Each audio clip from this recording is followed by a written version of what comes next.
Jennifer Piggott voted for Trump in the November election. Then in February, she was fired from her civil service job. Absolutely, I feel a little bit betrayed.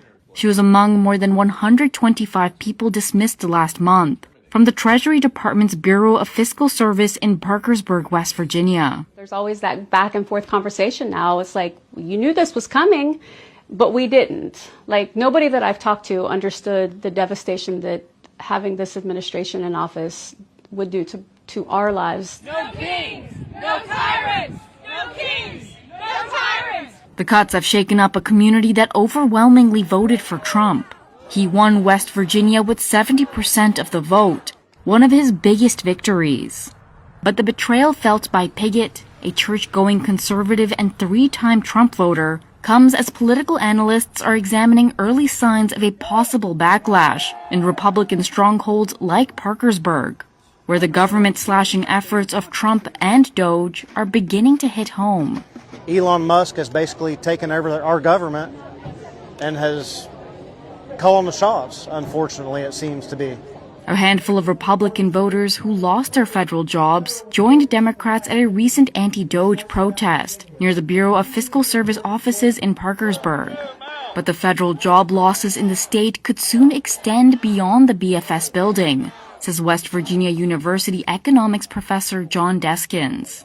West Virginia is at the very top of the states in terms of the federal workforce as a share of total workforce in the state.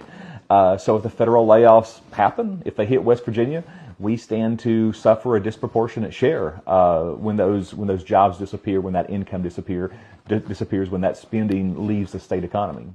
But in Reuters interviews with 36 workers, business owners, and politicians in Parkersburg, nearly all said that Trump's focus on cutting government spending was a worthy goal.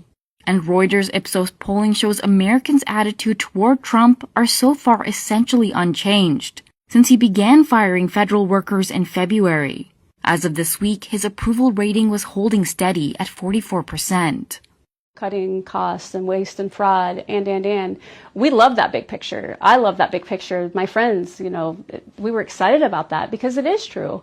But again, I can't help but go back to the fact that what is the decisions that you're making right now solving in the big picture? It just, so the concept of voting for that again, voting for Elon Musk essentially to wreck people's lives, I can't do it.